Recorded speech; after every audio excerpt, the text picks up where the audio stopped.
Hello, and welcome to episode 23 of the Spectrum. Today's episode is a kind of a coming out guide for the straight person. No, it's not a guide to help straight people come out. It's all but axiomatic that straight people are out. What this is a discussion to help the straight cisgender person understand what coming out means to the LGBT plus community and why it's so important to us. Before we get to that, I'd like to ask for your help.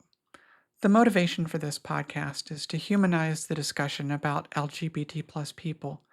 If you find this useful and you're watching on YouTube, please like and subscribe. I hate to be like those YouTubers pushing people to do that, but the people that are not happy about LGBT plus people have not been shy about disliking the videos. If we want to get the word out to people, we need to make sure that YouTube will show the video to them, and liking and subscribing are the best ways to get YouTube's algorithm to do that. Also, please share the episodes to your social media. Thanks for that little diversion, and now back to our subject. So I use that word cisgender. Cisgender is the opposite of transgender. It describes someone whose gender and physical sex align. Most of the population is cisgender, and most of the population is straight or attracted to someone of the opposite sex. But those that are neither straight nor cisgender have to come out. If you aren't both straight and cisgender, then you are somewhere in that LGBT plus alphabet. Coming out is the act of telling someone that you are some combination of LGBT plus. That's it. It's not complicated. But underneath that simplicity lies a powerful statement about identity and honesty. The things I'm going to say are my own opinions, but they were formed from my own experiences and from discussions with others. That being said, there are some gaps in those discussions. In particular, I haven't had a lot of discussion with non binary or gender fluid people. I've never knowingly met an intersex person. Because of that, I can't generalize too far. Most of my discussions come from lesbian, gay, bisexual, and transgender people. If you're a member of the LGBT plus community and what I'm saying doesn't sound like it resonates with your own situation, leave a comment on YouTube or contact me on the website at spectrumpodcast.org or via email at spectrumpodcasthost@gmail.com, and we can talk about a follow-up episode.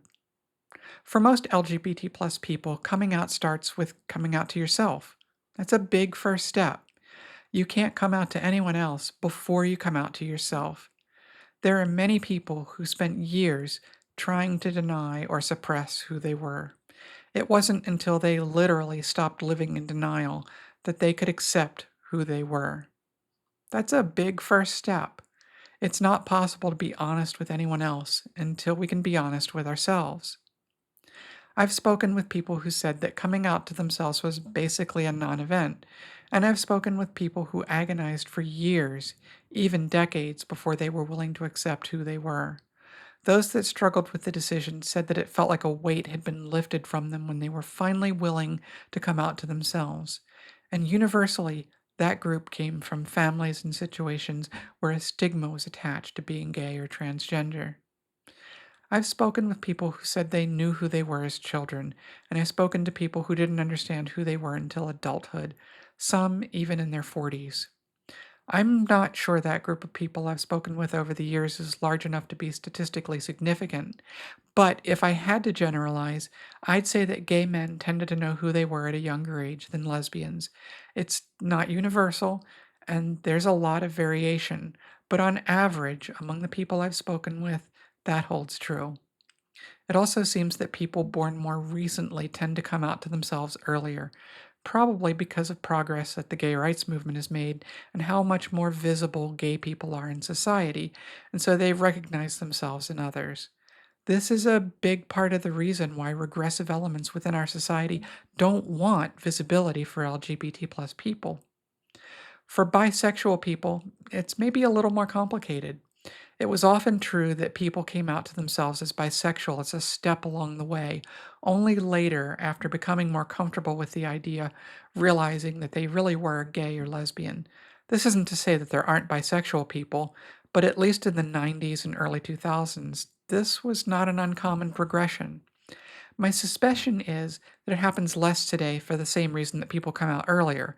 People don't need that crutch of calling themselves bisexual.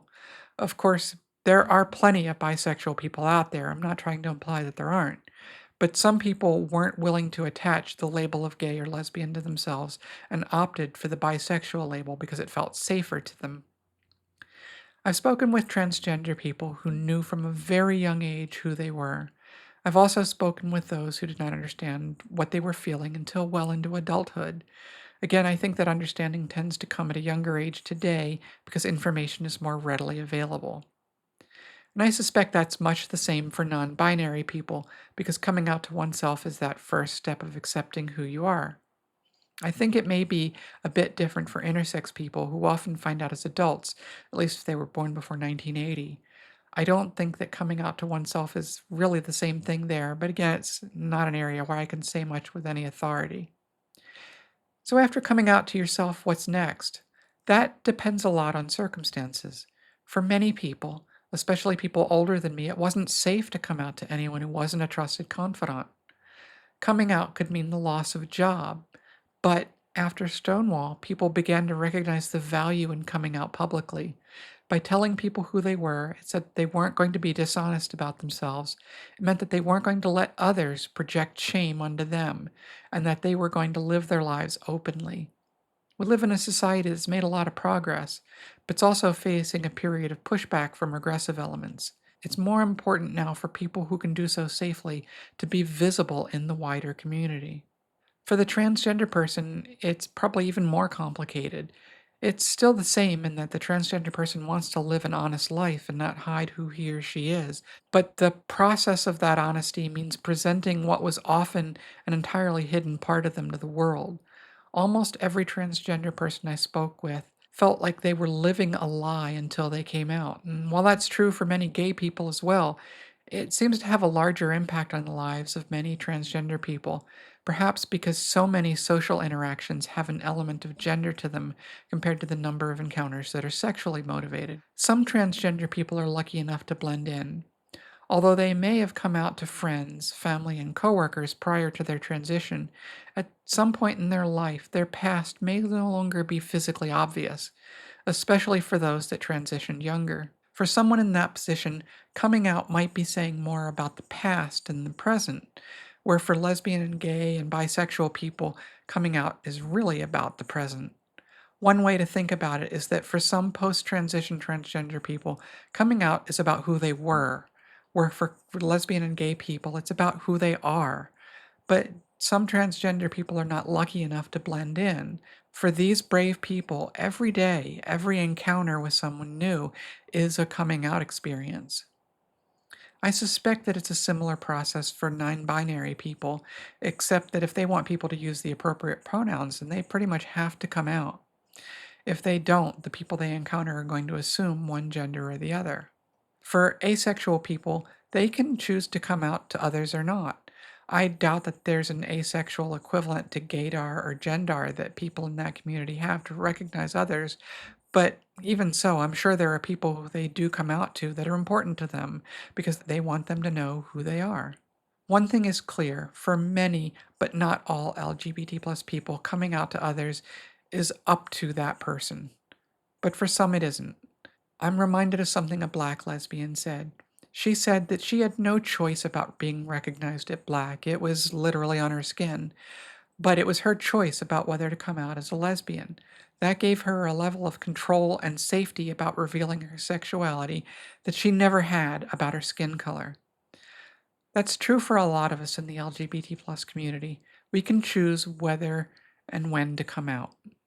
That gives us a level of safety that not all of our community has.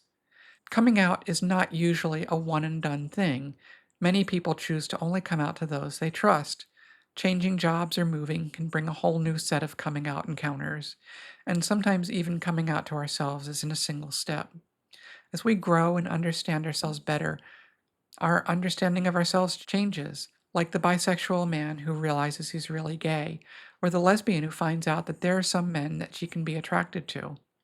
Sexuality and gender are complex, And being honest and open with ourselves is not always easy in a world where persecution is so often attached to those that do come out. So, why do I think that being out is important? I think it humanizes the subject for people. Being gay or trans suddenly stops being an abstract topic and begins to affect someone they know, and maybe someone they care enough about to influence their thinking. If someone comes out to you, it probably means they trust you enough to share this, especially that person is in a group that's under attack by a part of our society, like transgender people are in 2025. So, unless told otherwise, respect that person's trust. It's their story to share, not yours.